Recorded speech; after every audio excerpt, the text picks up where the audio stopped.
والا سسٹم کہاں سے آ گیا؟ مجھ پہ بھی کچرا پھینکنے والے تھے، اللہ کا شکر ہے میں بچ گیا۔ کیا یہ استقبال ہے؟ یہ تو کچرے ہیں۔ آپ جا کے کمپنیوں سے پوچھئے، جو لوگ یہ بناتے ہیں نا اس قسم کے پٹاخے، ان سے جا کے پوچھئے، یہ کئی جگہ کا کچرا جمع کرتے ہیں، پھر اس کا قطرن بناتے ہیں اور پھر اس کو ڈبے میں پیک کر دیتے ہیں، آدمی اس کو پیسہ دے کے خریدتا ہے۔ آپ زمین پہ گرا ہوا کاغذ اٹھا کے کسی سر پہ پھینکیں گے نا تو کہ بھاگ یہاں سے بدتمیز کہیں گا، اور اسی کو آپ اگر ڈبے میں پیک کر دیں تو وہ استقبال کا ذریعہ بن جائے گا۔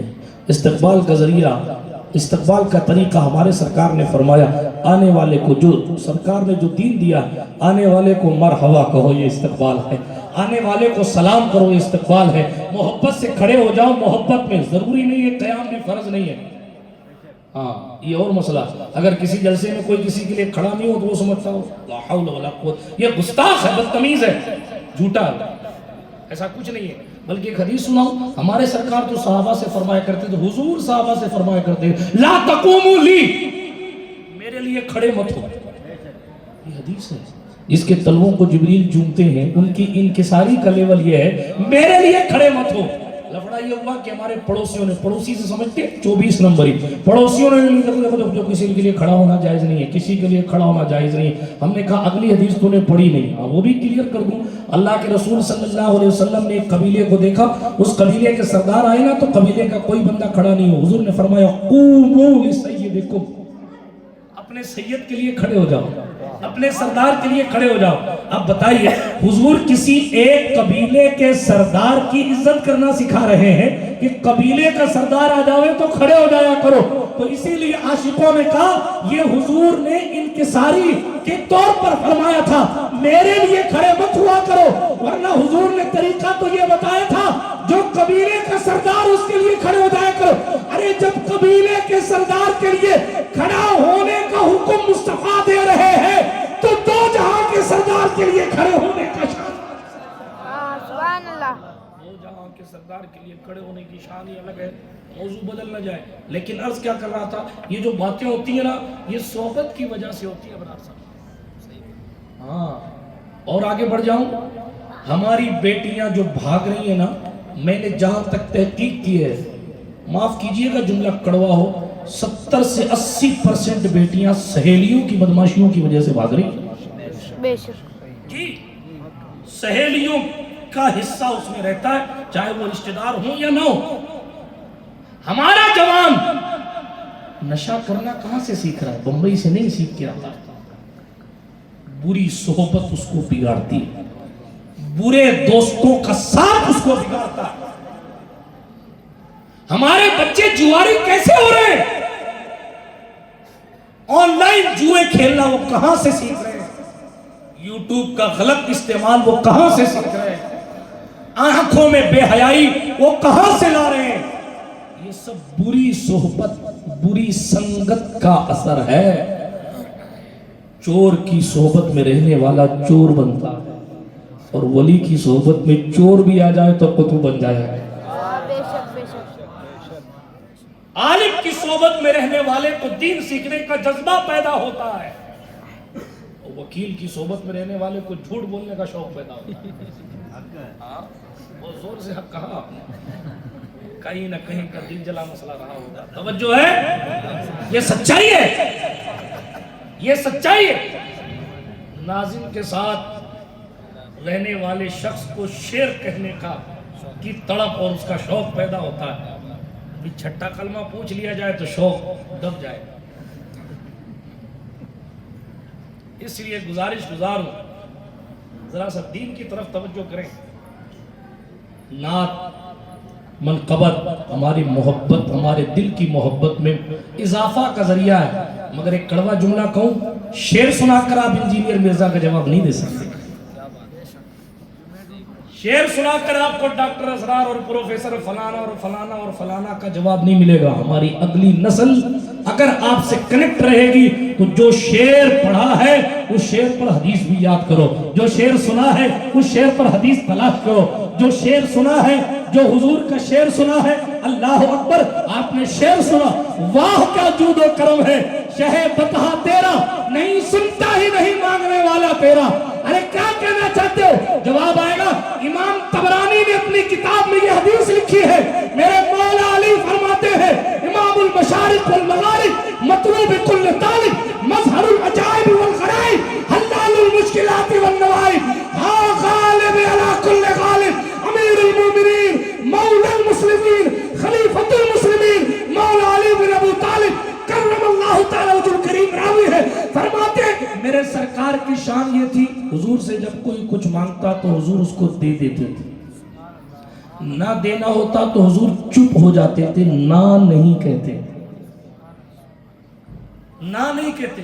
تو یہ مصرع فقط مصرع نہیں ہے، یہ طبرانی کی حدیث ہے، نہیں سنتا ہی نہیں مانگنے والا۔ بات سمجھ آئی؟ بات سمجھ آئی؟ ہاں، اس لیے اپنے آپ کو ذرا سا علم دین کی طرف لائی، اور اس کے لیے ہر نعت کی محفل میں ایک خطیب رکھا کیجیے۔ ضروری نہیں ہے کہ جودھ پور سے، پالی سے یا جناب والا کہیں اور سے آپ بڑے ہی خطیب کو بلاؤ، نہیں، میرا کہنا یہ ہے کہ آپ دین کا پیغام مدلل انداز میں آنے والے سامعین کو ضرور سنو، 10 منٹ ہی صحیح، 5 منٹ ہی صحیح، بلکہ میں تو نعت خواں حضرات سے بھی عرض کیا کرتا ہوں کہ آپ ہی کوئی حدیث سنا دیا کیجئے، کوئی بات کر دیا کیجئے ایسی جس سے انقلاب بپا ہو جائے، تاکہ آپ کی شہرت و مقبولیت یہ ذریعہ بن جائے زندگی میں انقلاب کا۔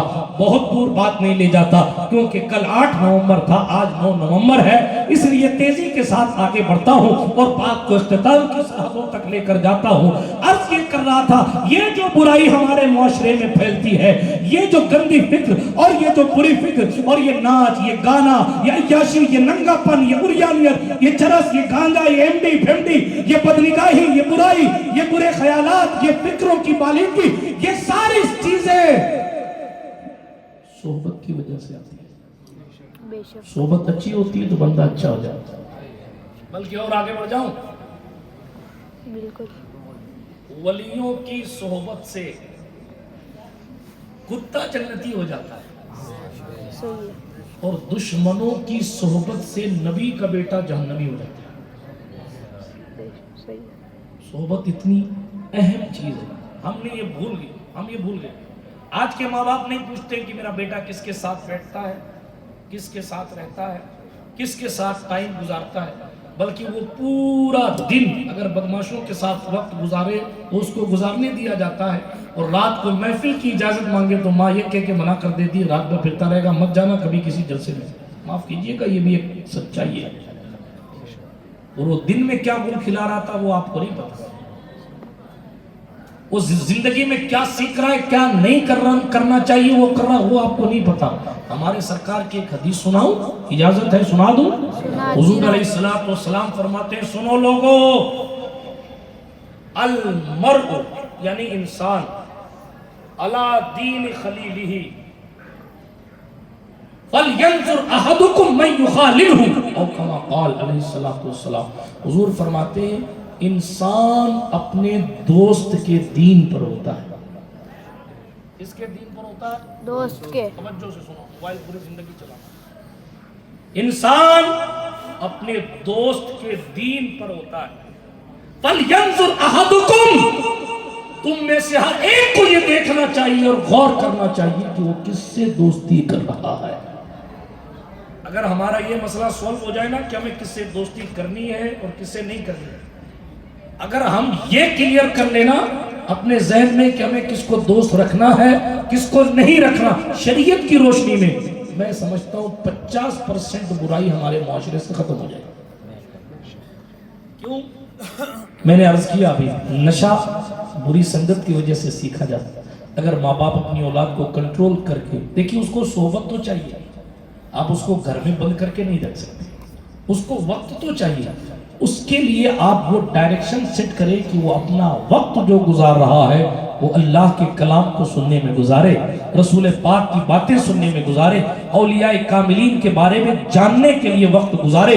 جب اس طرح کی وہ کوشش کرے گا یقیناً اس کی زندگی میں انقلاب آئے گا، اور پھر جب وہ بڑا ہوگا تو آپ کو اس کو ہاتھ جوڑ کے نہیں کہنا پڑے گا کہ بھائی صاحب میری عزت کا خیال کرنا، میری سفید داڑھی کا خیال کرنا، ناچ مت کروانا یار، میں نمازی ہو گیا ہوں، پہلے جو تھا سو تھا، اب تو میں نمازی ہو گیا ہوں، اب تو ناچ کروائے گا تو میری عزت نہیں، اب کچھ نہیں ہونے جانے والا۔ اب پچھتا ہے کا ہو جب چڑیا چگ گئی کھیت. کبیر داس کا ہے شاعری, کبھی کبھی میں ان کی شاعری کو پڑھ لیتا ہوں. توجہ ہے آپ کی؟ عرض یہ کرنا مقصود ہے, جب بچپنا تھا تبھی آپ اس کو بتا دو بیٹا اپنے یزید کی کمپنی والے نہیں, اپنے حسینی ہیں. ساری دنیا اگر یزید ہو جائے پھر بھی اپنے حسینی ہی رہیں گے. اور حسینیت کی شان یہ ہے کہ دین کو اتنی اہمیت دو, اگر دین کے لیے 6 مہینے کے معصوم صفت بچے کو بھی قربان کرنا پڑے تو قربان کر دو, لیکن دین کی عزت کو پامال نہ ہونے دو. یہ حسینیت ہے. حسینیت یہ ہے ہم شکل پیغمبر حضرت علی اکبر کو لٹانا پڑے تو لٹا دینا, مگر ابن زیاد ابن نامعلوم کے فوج نامرد کے سامنے اپنی زندگی کو قربان ہونے سے بچانا نہیں بلکہ قربان کر دینا, لیکن دین کی عزت اور دین کے وقار کی